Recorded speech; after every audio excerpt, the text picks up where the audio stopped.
welcome back to EDH Deck Building. I am your host, Demo, and this is Brewing with Underwhelming Commanders, episode 31. And coming in at number 3 this week is Tanos, Urza's Apprentice, a commander that I've talked about on my channel quite a bit because I am absolutely shocked how unpopular it is. I remember when this guy first got spoiled, I thought, okay, and is it commander that is copying activated or triggered abilities of artifact sources? There's a million different ways you could go with it. This one's going to be super popular for sure. Not at all. He's also a very mythic character in the history of the game as well, right? He's Urza's Apprentice. He's kind of a big deal. A lot of cards named after him. I'm really shocked how unpopular this guy is. Currently only 209 decks on EDH Rec, and that's after I was pumping his tires a lot. He was even lower than that before. There is just so many things you can do with Tanos because it's any activated or triggered ability of any artifact source, and maybe because it's so open-ended, that's what keeps people from going after him. Maybe it's just not obvious enough. I don't know. I'm just going to throw out a whole bunch of suggestions just for things that people could do here. First of all, you do have to have Illusionist Bracers and Battle Mage's Bracers, regardless of what direction you're going, because your commander has an activated ability, and this will copy that ability, which of course will copy the ability you're copying. So either of these will give you 3 total copies of whatever it is you're copying, right? You'll have the original plus the one that your Tanos is giving you, plus the one that your Bracers is giving you. So those have got to go in there. I also have to talk about Sands of Time. And when I talked about Sands of Time in my 10 card series, I talked about how it goes infinite with Tanos. So 4 mana artifact, players skip their untap steps. Your opponents aren't going to love that. However, at the beginning of each player's upkeep, that player simultaneously untaps each tapped artifact, creature, and land they control, and taps each untapped artifact, creature, and land they control. So what happens here is essentially instead of your stuff untapping on your untap step, it untaps on your upkeep, but also is going to tap down all the stuff that you don't have tapped. It's just so many ways to use this card. It's very interesting. What this does, though, is it allows you to respond to your untap, which you normally can't do, right? You can't do anything during your untap step. Your untap just happens, that's it. Unless you have an ability that somehow triggers on your untap, you can't actually do anything on your untap step, but on your upkeep you can. So now you can actually respond to things untapping, tapping, whatever. And with our commander, of course, this is a triggered ability of an artifact, so we can copy it. And when you do, of course, it's just going to untap everything that's tapped, and your Tanos will be tapped because you just activated his ability, and then he'll untap, and the original ability is still on the stack, right? The one that triggers from the actual artifact. You've let the copy resolve, but now you can use your Tanos again and copy it again, right? Assuming you have the mana. But of course, all your stuff is untapped, so that won't be a problem at all. You can just keep doing this, and you can infinitely create mana on your upkeep. If you can use it on your upkeep, you can infinitely use some ability of another artifact. If you have some ability that can somehow kill your opponents, right? This can be a win con. You do have to figure out a way to use it on your upkeep. But other than that, the sky's the limit with the options you can go here. Now, other than those cards, I'm just going to throw out some suggestions for people so that they completely understand how this ability can be effective, all right? So a Staff of Nin, for example, just 6 mana artifact, at the beginning of your upkeep, draw a card. That's a triggered ability, right? You can copy it. At the beginning of your upkeep, this ability will go on the stack. You'll draw a card, but you're going to use your Tanos' ability to draw another card, right? You're going to put another copy of that ability on the stack. The second ability, tap Staff of Nin, deals 1 damage to target creature player. You can copy that as well because it's an activated ability. So if there's some creature with 2 toughness, you can get that off the board. A Duplicant, right? 6 mana artifact creature shapeshifter. When it enters the battlefield, you're going to exile a non-token creature. And of course, that's a triggered ability, and you can copy that with your Tanos. So you can exile 2 creatures if you want to. Coveted Jewel, a personal favorite of mine. When it enters the battlefield, you draw 3 cards. Hey, how about we copy that and draw 6 cards instead? Prototype Portal's a great one. Again, we're in an artifacts theme. This guy's a 4 mana artifact, and when it enters the battlefield, you can exile an artifact card from your hand, pay X and tap, create a token that's a copy of the exiled card. X is the mana value of that card. So we can activate this ability, copy it with our commander, and create 2 copies of the thing we want. This card actually works extra good with artifact lands, right? You can imprint an artifact land, and there are a few more of those in the format now with your prototype portal, and of course they cost 0. So you can just tap this for 0 mana to put an artifact land copy into play and then copy that with your commander. So it's a really interesting way to ramp in this deck. Tangle Wire, right? Why are we going to want to put this in the deck? Because we can copy this ability to use it on our opponents as well, right? We don't have to just copy artifact abilities to benefit us. We can use them to hurt our opponents. Tangle Wire is a 3 mana artifact, has fading 4. At the beginning of each player's upkeep, that player taps an untapped artifact, creature, or land they control for each fade counter on Tangle Wire. Now, I think this is probably a good card in the deck anyway, but on the upkeep of a player who is like really going off, we can copy this ability, right? We put the copy on the stack, and that player now has to tap down double the stuff because we'd copied that ability. Blade Griff Prototype, another one where we can use it against our opponents. 5 mana artifact creature Griffin 3/2 with flying. When it deals combat damage to a player, destroy target non-land permanent of that player's choice that one of your opponents controls. Really fun, interesting ability in a commander game that you can copy, right? Now you're going to force that player to pick 2 things that your opponents control to destroy. And of course, that can work great in a political way. How about Fraying Line? One of my favorite cards from the new Baldur's Gate set that I think actually does fit here. When it enters the battlefield, put a rope counter on target creature you control. So that's a triggered ability that you can copy. When it enters the battlefield, you can copy that ability and put rope counters on 2 of your creatures, which of course you're going to want to do because at the beginning of each player's upkeep, that player may pay 2. If they do, they put a rope counter on a creature they control. Otherwise, exile Fraying Line in each creature without a rope counter on it, then remove all rope counters from all creatures. So it's going to save your 2 creatures. But also what you can do is at the beginning of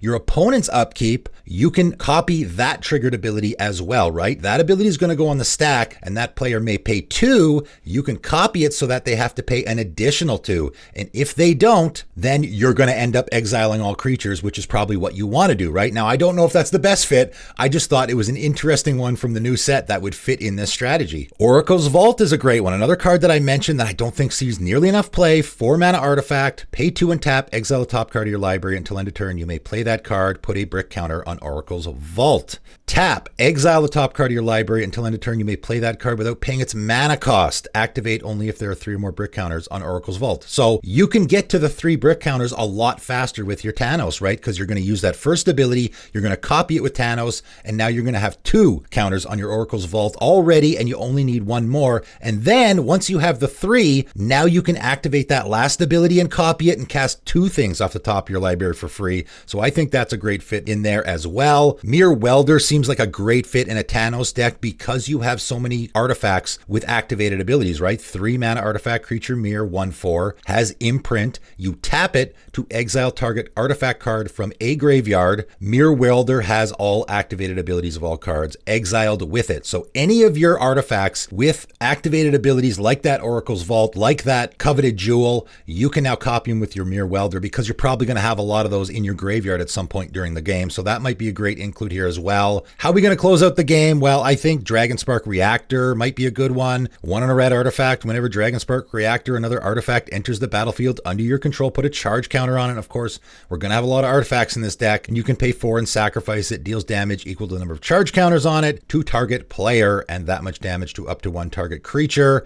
So this is just a great card in the deck all around. Again, has that activated ability that you can copy. So now you can do double the damage. Same with Bosch Iron Golem. That seems like a great closer in a deck like this where you have lots of artifacts lying around and you can copy his ability where he sacrifices an artifact and deals damage equal to the sacrificed artifact's mana value to any target. So again, any artifact that is dealing damage in any regard, that will work as a win con in this deck because we can just copy it with our commander's ability and get double the damage, right? Even a Goblin Charbelcher would work in this deck as a win con. It wouldn't be the greatest way to use a Goblin Charbelcher, but it would work because we can copy the ability, right? So there's just a million different directions to go with this guy. Maybe that's why he's not popular. Maybe there is so many directions that it just confuses people and they don't want to go after it. But I encourage you, make a Tanos deck, just start throwing in some of the cards that I'm mentioning. And once you have the deck, you'll figure out the things that you want to use and the things that you don't want to use. And when new sets come out, they'll have new interesting cards like Fraying Line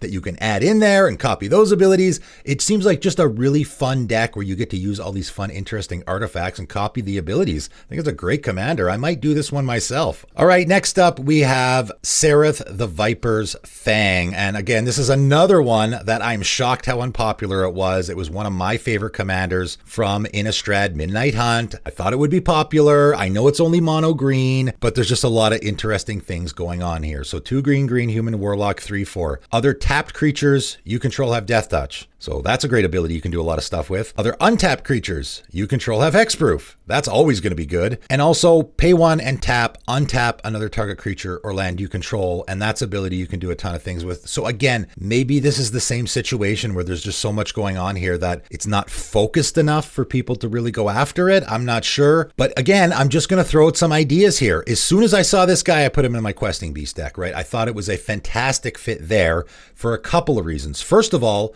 my Questing Beast has Vigilance, right? So what that means is when my Questing Beast attacks, it doesn't have to tap. It's already got the death touch, so I don't have to worry about that part. It's never tapped. So it's always going to have hexproof. So my commander now always has hexproof because it's always untapped because it has vigilance. So vigilance creatures, even though there's not a ton of those in green, will work really well in this deck because they'll always have hexproof. You're also in the Death Touch Tribal, and that's what my Questing Beast deck does a little bit as well. I have a lot of those fight effects, or more so the punching effects, right? The punching effects, you don't have to worry about your creature taking damage. You're just throwing damage at your opponents. It's the best way to remove creatures in a mono green deck. And of course, all you need is a tapped creature, and then that creature has death touch, and you can use a punch effect to remove one of your opponent's creatures. Any creature dealing damage as well, like Scattershot Archer, for example, 1 green mana, Elf Archer, 1/2. Tap. Scattershot Archer deals 1 damage to each creature with flying. So in a Serith deck, what this means is destroy all flying creatures. That's pretty good, right? Because you're going to be tapping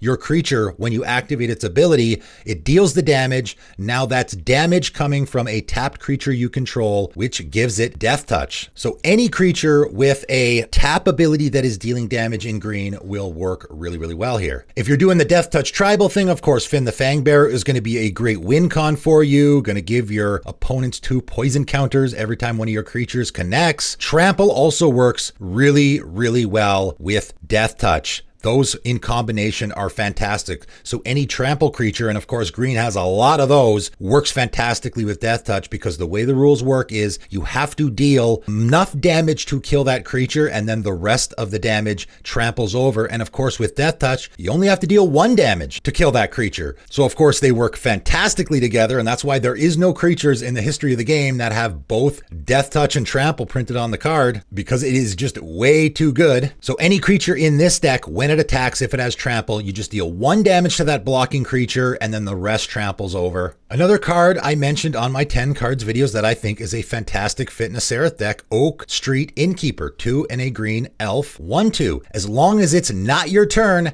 tapped creatures you control have hexproof. So now you can attack with your creatures. They're not going to have hexproof once they're tapped, but on your opponent's turn, they will not be able to target them because your tapped creatures will have hexproof when it's not your turn. So that's a great include in a Serith deck. We're also untapping stuff, right? Of course, our commander's ability can untap a creature that we control if it becomes the target of something, right? That's the important part. You got a creature that's tapped because you attacked with it. Your opponent goes to remove it. You can, in response, untap that creature. It now has hexproof, and that spell will fizzle. You can also untap other stuff, right? You can have a Selvala in this deck or a Yisan. Really great green creatures that you want to be untapping and using their abilities again. You can also throw in stuff like Quirion Ranger and Scrib Ranger, which will help with the whole untapping thing. We can even use our Rangers to untap our commander if we want to use our commander's ability again. And why would you want to do that? Well, because you can also untap lands, which is another thing that you can do in this deck. Just a nice little added bonus, in my opinion, if you have a Gaia's Cradle, for example, or maybe the cheaper version, Growing Rights of Itlimoc, which will flip into Itlimoc Cradle of the Sun. Just any land that's producing lots of mana mana, you can now untap it and you'll get more mana, obviously. Any overgrowth effect will also work here. You can throw a few of those in the deck. Any land that does something. An Oran Reef, the Vastwood, is a great one, right? You're going to tap it to put a +1/+1 counter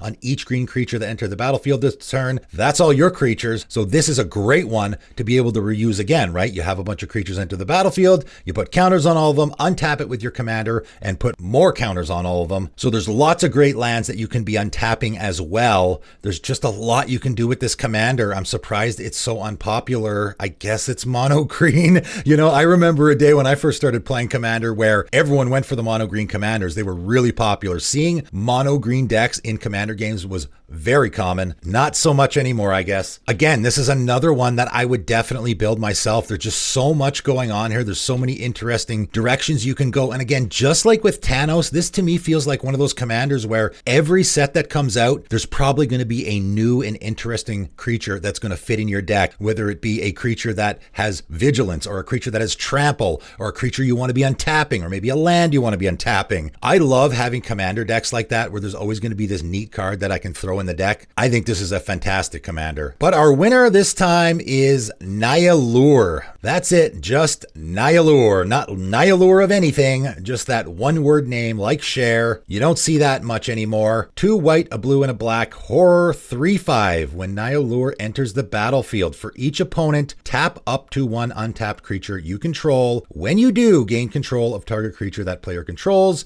with power less than or equal to the tapped creature's power for as long as you control Nihiloor. Now that's a mouthful. There's a lot going on there. Also though, whenever you attack with a creature an opponent owns, you gain 2 life and that player loses 2 life. So those 2 abilities obviously play into each other. However, we can do them separately. And again, this was another commander I thought would be more popular. I mean, just a trifecta here. I'm not sure if that's a coincidence or not. 3 commanders that have come out recently that I thought would be really, really popular and are not really at all. And I think again, the reason being is there's so much going on here that it was just too confusing. Maybe there were so many directions you could take, and I kind of agree. You know, when I first looked at this guy, I thought he was super interesting. I liked the idea that you had to tap your own creatures to gain control of your opponent's creatures. You weren't just gaining control of them automatically. The last ability about attacking with a creature an opponent owns is interesting. You're gaining life here. Keep that in mind. There is a lot going on, and it is kind of difficult to deal with, right? Your commander has to ETB in order to get this ability. It's not something that you're going to be doing all the time. You also have to keep that in mind. And as I was building this, I was like, oh yeah, wait, I got to do this, and then I got to do that. And I was being pulled in a lot of directions. I agree that this is definitely a difficult commander to build around, even though it seems really interesting. I had this guy as an honorable mention on my top 10 commanders from this set because even though I thought it was a really interesting build around, I thought the steel theme is a real turnoff for a lot of people. Commander players do not like having their stuff stolen, especially their commanders, which of course this guy can do. Now, it does depend on the power of the creature that you are tapping. And I didn't bother with that, okay? I didn't go with the, let's increase the power of our creatures so that we can steal bigger creatures. You could do that as well. That's just too much. There's already enough going on in this deck that I couldn't go down that road. So it is likely that you will only be stealing small creatures, okay? That's fine. There's always those around, okay? You also won't necessarily be stealing a creature from each opponent. You could steal 3 creatures when your commander enters the battlefield, but you got to have 3 creatures to tap when you do that. So that's not always going to be happening, right? Every time you have your commander ETB, you're not necessarily going to have 3 good targets. You're going to have to think about what you actually want to steal. Now, first thing I thought when I saw this commander is we're tapping our own creatures, so we're in a tapping theme. So we want creatures in our deck that want to be tapped, like Fallow Sage and Surge Spanner. Both creatures that want to be tapped. I have both of these in my Abishon deck because I want my own creatures to be tapped. They work great in there. Fallow Sage, when it becomes tapped, you just draw a card. Okay, well, that's a great added bonus to our commander's ability, right? Just a free draw card. Surge Spanner, even better. When it becomes tapped, you may pay 1 and a blue. If you do, return target permanent to owner's hand. Pretty fantastic, right? Now, these guys don't have big powers, probably only going to be stealing small creatures. I think that's okay. There's just lots of value going around here, right? Scare Tiller and Disciple of Deceit, 2 more creatures that want to be tapped. Scare Tiller, when it becomes tapped, you can put a land from your hand onto the battlefield tapped, or return a land from your graveyard to the battlefield tapped. And Disciple of Deceit, one of my personal favorites. Again, just got the low power, but that's okay. I'm sure our opponents will have a 1-power creature lying around. And it has the Inspired mechanic, which of course means it wants to be untapped. So we're going to tap it, but it is going to untap, right? Our commander's ability is not going to leave those creatures tapped. It's going to enter the battlefield. You're going to tap your untapped creature, and then on your untap step, it's just going to untap normally. And Disciple of Deceit, when it becomes untapped, you may discard a non-land card. If you do, search your library for a card with the same mana value as that card. Reveal it and put it into your hand. So that's a great, neat little tutor you can use in your deck. I got some other inspired creatures here like King Makar and Daring Thief that want to be untapped, right? So we got to tap them first. Daring Thief is particularly good, right? Because when it becomes untapped, you may exchange control of target non-land permanent you control and target permanent an opponent controls that share a card type with it, right? And we are in a little bit of a steal theme here. Remember, whenever you attack with a creature an opponent owns, you gain 2 life and that player loses 2 life. You can control those creatures by any means, right? So anything that is going to be giving us our opponent's stuff is going to work here. Agent of Treachery obviously is going to be a fantastic fit.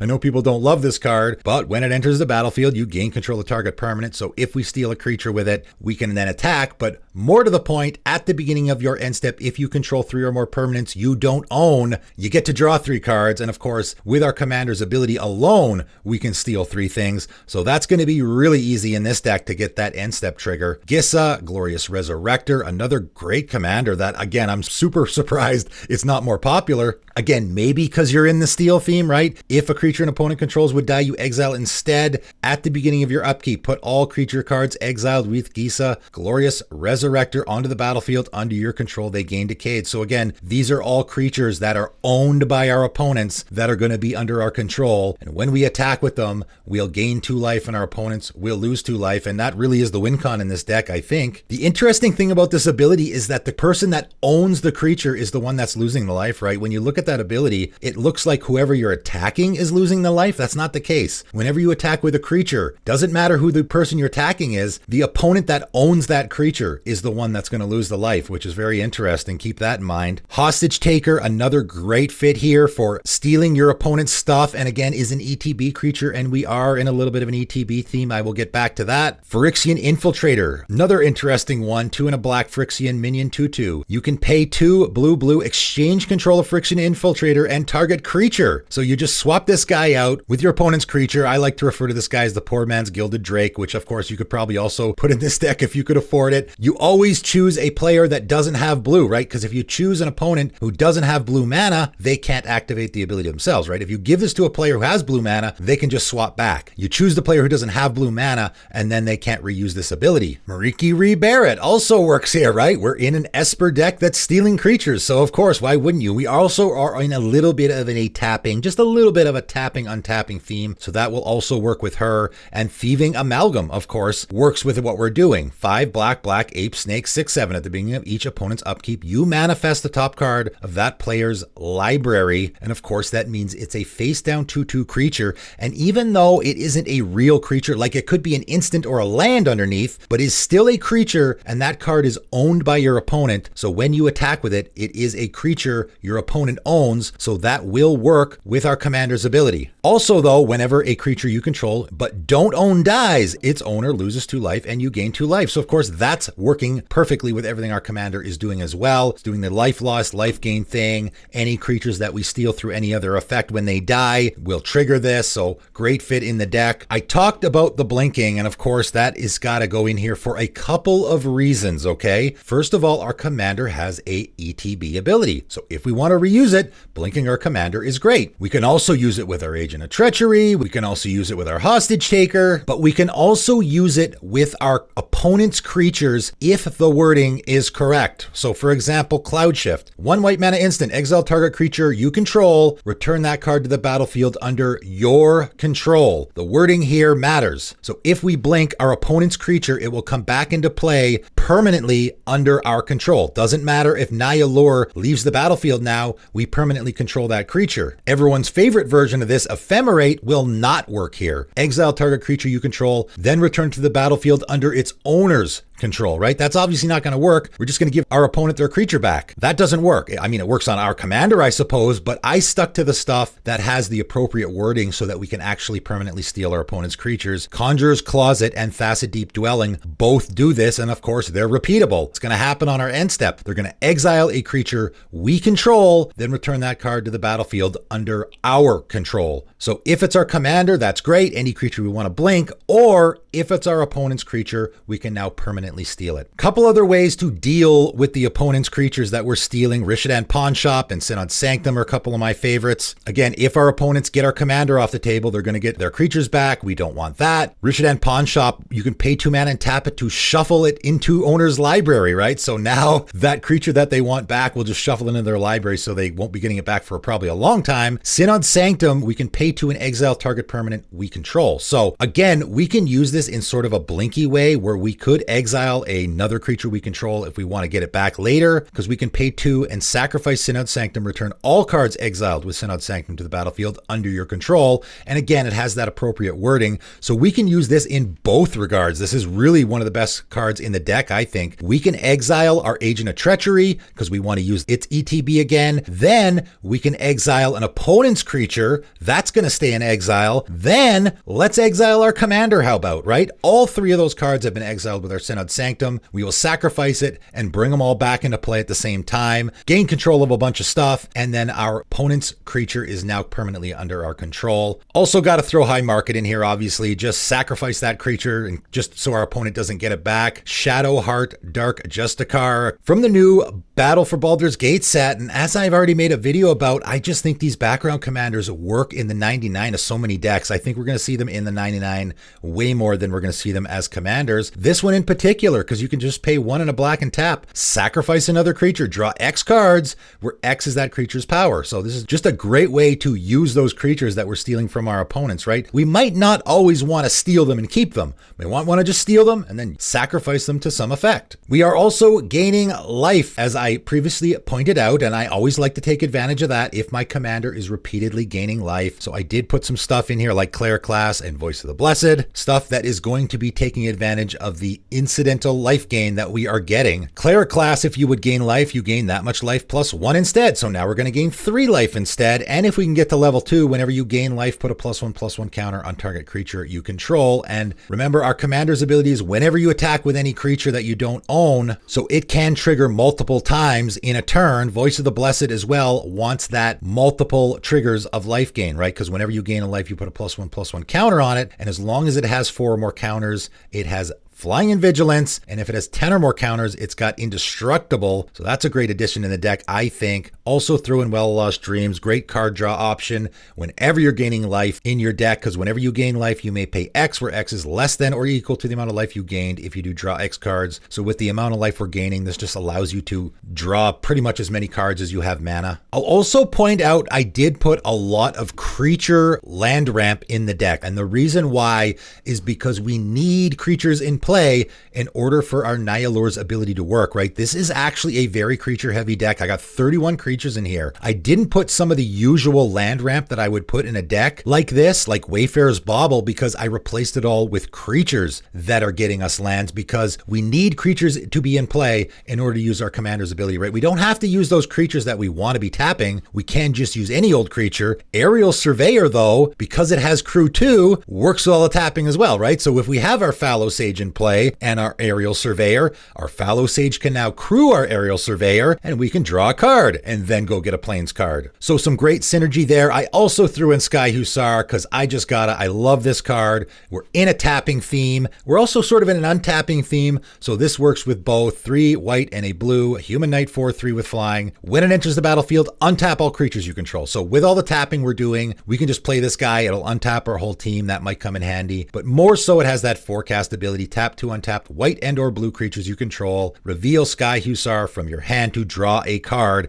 And I just absolutely love this guy in concert with cards like Fallow Sage, where I can tap my Fallow Sage to its forecast ability and draw 2 cards, or I can also tap my Surge Spanner and pay 2 mana and bounce a permanent. Just so much value. I love interactions like that. Lots going on in this deck. Yeah, it's a tough one, and this is one you might want to play test a bit, and maybe I need more creatures, maybe I need more stuff that I can tap down, maybe I need more stuff that will untap my stuff, maybe I need more just straight up I steal my opponent's stuff. You don't actually have to use your commander's first ability at all. You could just do a straight up I steal my opponent's stuff theme, throw in a really janky card like Jabari's Influence, which is a mono white card that gains control of creatures, Debt of Loyalty, another mono white card that you can use to gain control of your opponent's creatures. You can throw in a mono black card like Ritual of the Machine, which I mentioned on my 10 cards videos, which is a black option for gaining control of your opponent's creatures. Also has the sacrifice creature there,